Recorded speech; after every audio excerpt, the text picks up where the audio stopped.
आपण पाहतात आवाज इंडिया मराठी। आता एक नजर टाकूयात महत्त्वाच्या घडामोडींवर। दक्षिण आफ्रिकेच्या जोहान्सबर्गमध्ये सुरू असलेल्या G20 परिषदेत भारताचे पंतप्रधान नरेंद्र मोदी सहभागी झाले आहेत। परिषदेदरम्यान मोदी यांनी इटलीच्या पंतप्रधान जॉर्जिया मेलोनी यांच्यासोबत भेट घेऊन दोन्ही देशांमधील वाढत्या सहकार्याबाबत आणि विविध क्षेत्रातील संयुक्त उपाययोजनांवर चर्चा केली। भारताने G20 या मंचावर मादक पदार्थ, दहशतवाद आणि आरोग्याशी संबंधित आपत्तींना तोंड देण्यासाठी ग्लोबल हेल्थकेअर रिस्पॉन्स टीम स्थापन करण्याचा महत्त्वपूर्ण प्रस्ताव सादर केला। दक्षिण आफ्रिकेचे राष्ट्राध्यक्ष सिरिल रामाफोसा यांनी मोदी यांचे स्वागत केले। समिटच्या पहिल्या क्षेत्रात सस्टेनेबल ग्रोथ आणि इन्फ्लुएन्स हे केंद्रबिंदू असल्याचं मोदी यांनी आपल्या भाषणात स्पष्ट केलं। मुंबईतील गेटवे ऑफ इंडिया येथे दिव्यस फाउंडेशनच्या कार्यक्रमात उपमुख्यमंत्री एकनाथ शिंदे आणि मुख्यमंत्री देवेंद्र फडणवीस यांच्यातील अंतरामुळे दोघांमध्ये दुरावा असल्याच्या चर्चेला उधाण आलं होतं। अलीकडे दिल्लीत एकनाथ शिंदे यांनी अमित शहा यांची भेट घेतली आणि राज्यातील काही भाजप नेत्यांबाबत नाराजी व्यक्त केल्याची चर्चा होती। त्यामुळे कार्यक्रमातील आसन व्यवस्थेवरून दुराव्याच्या चर्चांना अधिक चालना मिळाली। तथापि मुख्यमंत्री कार्यालयाने या सर्व चर्चांना खोडून काढले आहे। कार्यक्रमात मुकेश आणि नीता अंबानी यांच्यासाठी राखीव 2 आसनांमुळे शिंदे आणि फडणवीस दूर बसले होते। हे केवळ आसन व्यवस्थेचे कारण असल्याचं स्पष्ट करण्यात आलं। दोन्ही नेत्यांमध्ये कोणताही दुरावा नसल्याचंही सीएम कार्यालयाने सांगितलं आहे।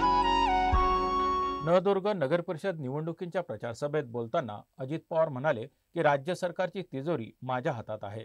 तुम्ही माझ्या पाठीशी उभे राहिला तर बारामतीसारखे विकास काम आम्ही येथे करू शकतो। अर्थमंत्री म्हणून मी सर्व कामांवर बारकाईने लक्ष देणार आहे। बारामतीला जिल्ह्याचा दर्जा देण्याबाबत बोलले जात असले तरी मी जिल्ह्याच्या भानगडीत पडत नाही, असे ते म्हणाले। स्थानिक स्वराज्य संस्थांच्या निवडणुका वेगळ्या स्वरूपाच्या असतात। लोकसभा व विधानसभा निवडणुकांचे प्रश्न वेगळे असतात, असं त्यांनी स्पष्ट केलं। तसंच राष्ट्रवादी काँग्रेस शिवशाही आंबेडकर यांच्या विचारानुसार पुढे जात असल्याचं त्यांनी स्पष्ट केलं। मित्रांनो, आपण सगळेजण मिळून केंद्राचा राज्याच्या खूप योजना आहेत पंतप्रधानांनी दिलेल्या, आम्ही राज्याच्या मुख्यमंत्री दोन्ही उपमुख्यमंत्री दिलेल्या त्या योजना नीट राबवल्या, त्याच्यातनं आपला माळेगावचा सर्वांगीण विकास होईल। बाकीच्या सगळ्या गोष्टी तुम्ही डोक्यातनं काढा।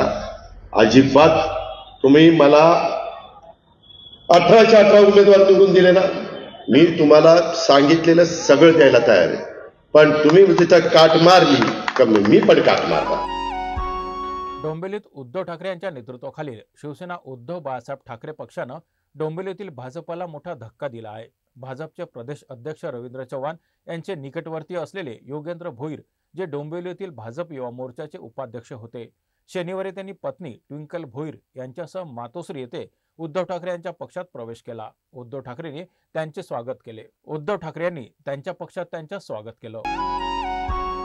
मुंबईतील लोकल ट्रेनमध्ये कथित हिंदी मराठी वादानंतर आत्महत्या केलेल्या अर्णव खैरे यांच्या मृत्यूनंतर भाजपचे मुंबई अध्यक्ष अमित साटम यांनी ठाकरे बंधूंवर टीका केली होती। त्यांच्या नेतृत्वाखाली मुंबईत काल सद्बुद्धी द्या हे आंदोलन आयोजित करण्यात आलं होतं। या आंदोलनाला आणि अमित साटम यांच्या टीकेला मनसेचे नेते संदीप देशपांडे यांनी पत्रकार परिषदेत घेत प्रत्युत्तर दिलं। त्यांनी म्हटलं की अर्णव खैरे याच्या मृत्यूचा तपास पूर्ण झाल्यापर्यंत भाजप नीच राजकारण करत आहे। तसेच भाजपने पालघरमध्ये साधूंची हत्या करणाऱ्या काशीनाथ चौधरी यांना पक्षात प्रवेश देण्याची तयारी दाखवली आहे। यावरून पक्षाची वैचारिक दुरावस्था दिसते, असं देशपांडे यांनी म्हटलं आहे। लोकांची माथी भडकवण्याचा एक केविलवाणा प्रयत्न ते करत आहेत आणि याचाच एक परिणाम असा झालेला आहे की रेल्वेमध्ये अशा प्रकारची घटना होऊन मराठी तरुणाला आपला जीव गमवावा लागलेला आहे। या अशा प्रकारचं राजकारण करणारे राजकीय पक्ष व राजकीय व्यक्ती यांना सद्बुद्धी मिळावी अशी आमची प्रार्थना आहे। या मृत्यूबद्दल, अपघाताबद्दल, आत्महत्येबद्दल अशा प्रकारे राजकारण करणं एवढा नीचपणा फक्त भारतीय जनता पक्षाकडेच असू शकतो। दुसरा कुठलाही पक्ष एवढा नीचपणा करणार नाही। परभणी जिल्ह्यातील पाथरी तालुक्यात स्थानिक स्वराज्य संस्थेच्या निवडणूक प्रचार दरम्यान शिंदे गट आणि काँग्रेस कार्यकर्त्यांमध्ये मोठा वाद सुरू झाला। घटनेत तलवारी आणि चाकूने हल्ला झाल्याची माहिती मिळाली आहे। या हिंसेत अनेक जण गंभीररित्या जखमी झाले असून काहींना दगडफेक आणि तलवार हल्ल्यामुळे डोक्याला दुखापत झाली आहे। जखमींना तातडीने उपचारासाठी परभणी जिल्हा रुग्णालयात हलवण्यात आलं आहे। घटनेची माहिती मिळताच पोलिसांनी घटनास्थळी धाव घेत तणाव नियंत्रणात आणला।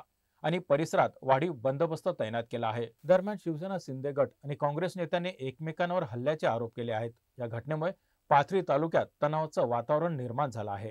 कारभार बैठकीला या ठिकाणी घडलेली आहे।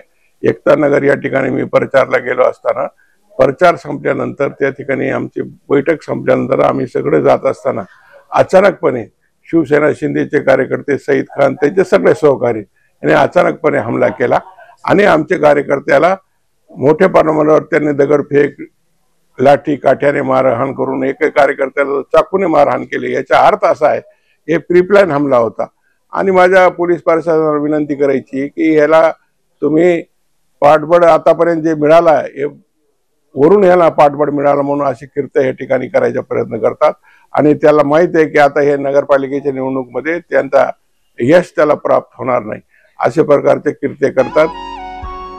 पुणे पोलिसांनी मध्य प्रदेशातील उमरती गावात मोठी कारवाई करत बेकायदेशीर शस्त्र निर्मिती करणाऱ्या कारखान्यावर छापे टाकले आहेत।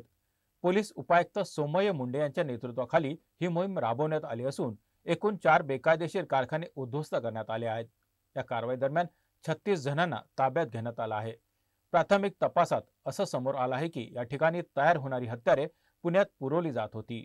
या अवैध हत्यार पुरवठा शाखेतील इतर आरोपींचा शोध सुरू असून रॅकेटमध्ये सहभागी सर्वांवर गुन्हे नोंदवले जाणार आहेत। आज मध्य रेल्वेच्या ठाणे ते कल्याण दरम्यान अप डाऊन जलद मार्गावर आज सकाळी 10:40 ते दुपारी 3:40 दरम्यान मेगा ब्लॉक असेल। यावेळी ठाणे ते कल्याण धावणाऱ्या अप आणि डाऊन जलद लोकल 5व्या आणि 6व्या मार्गिकेवर वगळण्यात आले आहे। यामुळे काही फेऱ्या रद्द राहणार तर दुसरीकडे छत्रपती शिवाजी महाराज टर्मिनस ते पनवेल दरम्यान ब्लॉक नसेल अशी माहिती रेल्वे प्रशासनाकडून देण्यात आली आहे। भारतीय महिला क्रिकेट टीमची स्टार फलंदाज स्मृती मंधाना आणि पलाश मुछल यांचा विवाह सोहळा आज सांगलीत होणार आहे। या जोडीच्या लग्नाची जय्यत तयारी सध्या जोरदार सुरू आहे। नवरदेव पलाशचे सांगलीत दणक्यात स्वागत करण्यात आलं होतं। लग्नाच्या विधींची सुरुवात झाली असून स्मृती मंधानाच्या मेहंदीचे फोटो सोशल मीडियावर जोरदार व्हायरल होत आहेत। फोटोंमध्ये तिच्या चेहऱ्यावर दिसणारा आनंद आणि उत्साह स्पष्ट जाणवत आहे। तसेच भारतीय महिला टीम मधील इतर खेळाडू या समारंभात धमाल मस्ती करताना पाहायला मिळत आहे। या बातमीपत्रात इथेच थांबत आहोत। पाहत रहा आवाज इंडिया मराठी।